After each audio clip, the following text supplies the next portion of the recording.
Para maabot ng publiko ang serbisyo ng pamahalaan, maaari ninyong isumbong ang nalalamang katiwalian at iba pang reklamo sa programang 8888 dito sa PTV.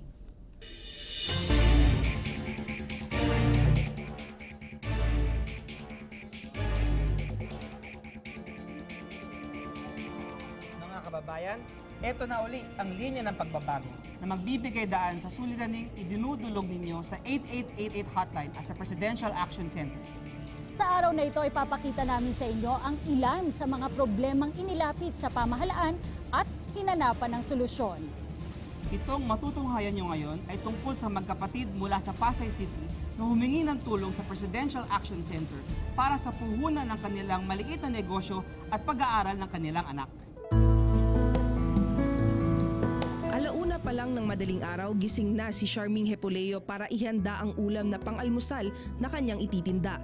Mag-isang binubuhay ni Charming ang 3 niyang anak sa pamamagitan ng pagbebenta ng ulam at merienda sa isang kanto malapit sa kanyang inuupahang bahay sa Maricaban, Pasay City. Doon ko lahat kinukuha ang pagpapaaral ko, nag-uupa kami ng bahay, nagbabayad kami ng tubig, kuryente sa pagtitinda ko. Kasama ni Charming sa bahay ang kapatid niyang si Charlene. Dati rin siyang tindera ng pagkain pero tumigil muna siya mula ng manganak nitong Hunyo. Sa ngayon, umaasa siya at ang kanyang 4 na anak sa kita ng kanilang padre de pamilya na nagtatrabaho bilang isang bus washer sa Laguna. Kahit konting puhunan lang, magkaroon lang kami mga puhunan para sa mga anak ko.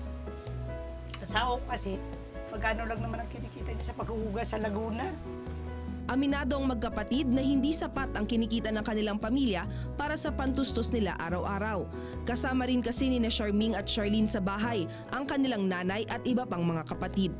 Maliban pa riyan, 3,600 pesos din ang binabayaran nilang buwan ng upa sa bahay bukod pa ang bayad sa kuryente at tubig. Kaya naman minarapat ng magkapatid na lumapit sa Presidential Action Center sa pag-asang mabibigyan sila ng pamahalaan ng puhunan para sa kanilang negosyo. Actually, ang puhunan ko talaga, utang, araw-araw naguhulog. Kaya gusto ko sana magkaroon ako ng sariling puhunan, yun ang hiniling ko doon sa kanila. Sabi ko sa mama ko at mga kapatid ko, subukan natin, lumapit. Sabi ko, para magkaroon naman tayo ng puhunan, makakuha tayo ng pwesto na maayos. Yun po. Setyembre nang ilapit nila Charming at Charlene ang kanilang hiling sa PACE. October 10 nang iulat ng Pasay Social Welfare Department na inirekomenda na nila ang magkapatid sa Livelihood at Educational Assistance Program ni Vice Mayor Noel Del Rosario. Pero mahigit 1 buwan nang lumipas, wala pa ang pangakong tulong ng lokal na pamahalaan.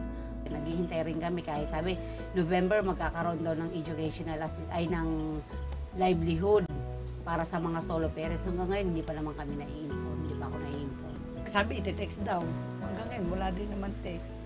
Kaya naman sinamahan ng aming team ang magkapatid sa Pasay City Hall para i-follow up ang kanilang request. Paliwanag ni Juvie Basco Sales ng Office of the Vice Mayor, wala pang 1 linggo mula nang isumite ni na Charming at Charlene ang kanilang requirement ay ready for releasing na ang 500 pesos na educational aid para sa kanilang mga anak.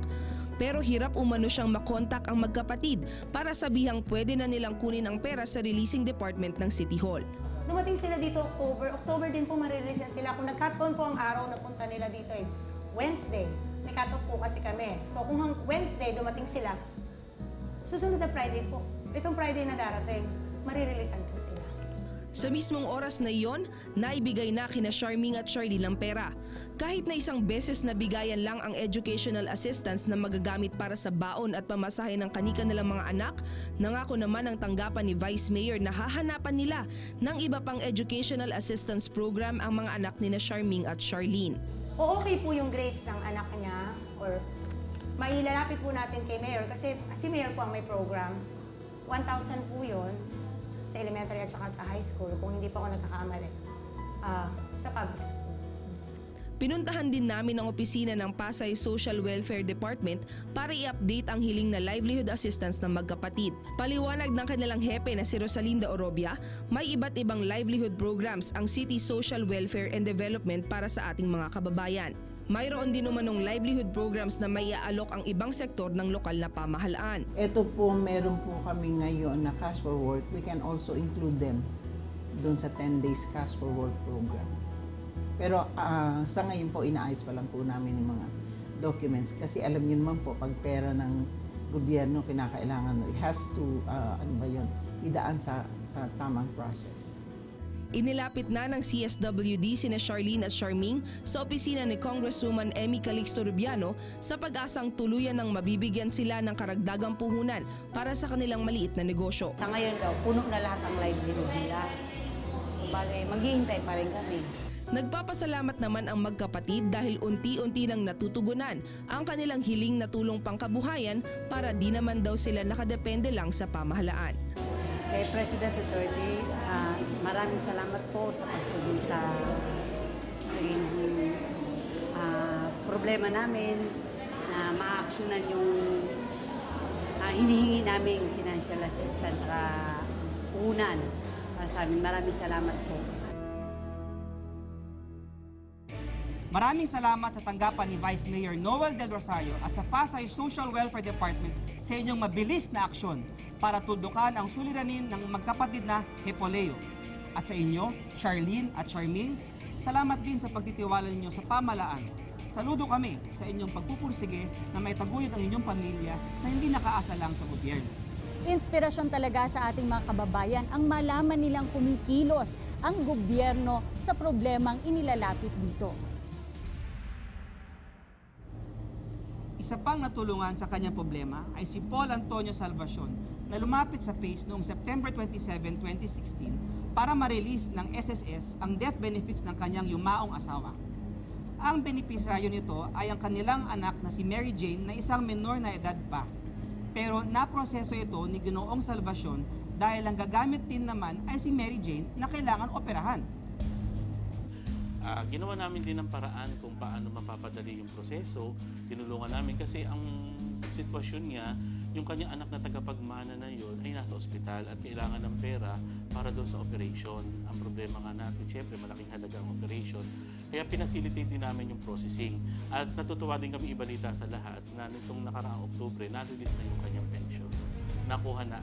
Sana nasa mabuting kalagayan na rin si Mary Jane na sa aking alam ay nag-undergo ng operation. Maraming salamat SSS sa walang tigil ninyong pag-asikaso sa mga nire-refer ng 8888 hotline at Presidential Action Center.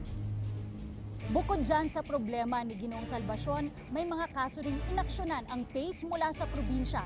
Desperado na kasi ang mga kababayan natin sa kanilang problema. Sumulat sa PACE noong July 14, 2016 ang mga residente ng sitio Kalangawan, District 1 sa Babatngon, Leyte dahil sa problema nila sa basura. Sumbong nila, nagkalat na ang mga hindi nakokolektang basura sa National Road mula sa San Miguel, Barugo, Cariaga hanggang Ormoc. Kaya naman ni-refer ng PACE sa lokal na pamahalaan ng Babatngon, Leyte ang problema.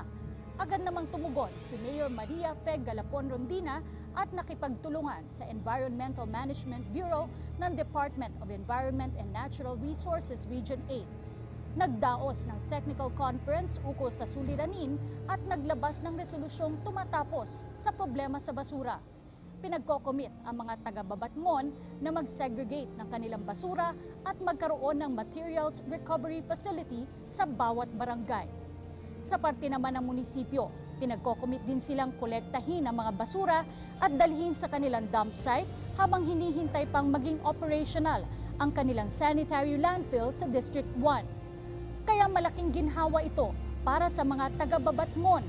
Hindi na babaho ang kanilang lugar, ligtas pa sila sa sakit na maaaring idulot ng maruming kapaligiran. Thumbs up po tayo sa DENR Region 8, sa lokal na pamahalaan ng Babatngon at syempre sa mga residente na naging vigilant sa kanilang pagtawag sa atensyon ng pamahalaan. Ito pa ang isang problemang galing sa probinsya. Nag-email sa PACE si Gina Bel Cabasa ng Cagayan de Oro City noong October 6 ngayong taon. Hirap na raw ang kalooban ng kanyang ina dahil sa kalagayan ng kanyang kapatid na natenga sa Riyadh, Saudi Arabia. Natapos noong August 6, 2016 ang kontrata ng kanyang kapatid na si Mark Ian Laride at nagkakasakit na siya pero hindi pa rin makauwi at hindi nabigyan ng settlement ng kanyang employer. Humingi na sila ng tulong sa Philippine Overseas Employment Administration or POEA sa Cagayan de Oro Pero natatagalan sila sa aksyon dahil i-refer pa raw sa main office ng POA dito sa Manila ang problema, kaya dumulog na sila sa PACE. Ni-refer naman sila ng PACE sa opisina ni Undersecretary Jesus Yabes ng Migrant Workers Affairs.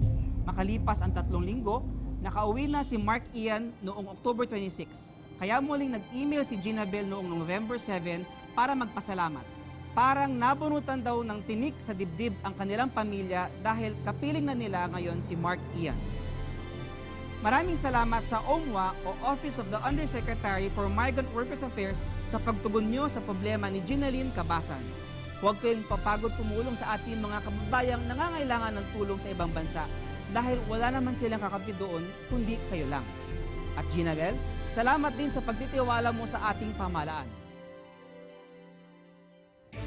Kababayan, muli ninyo natunghayan ang ilan sa mga problemang sinulusyonan ng ating pamahalaan sa pamamagitan ng 8888 hotline at Presidential Action Center. Tumawag lamang po kayo sa 8888 o di kaya pumunta sa PACE para kayo ay maasistihan. Ako po, si Cathy San Gabriel. At ako naman si ASEC Chris Ablan. Lagi niyong tandaan, walang suliraning hindi mareresolba dahil sa Administrasyong Duterte may kakampi kayo. Basta't ilapit nyo lang ito sa linya ng pagbabago.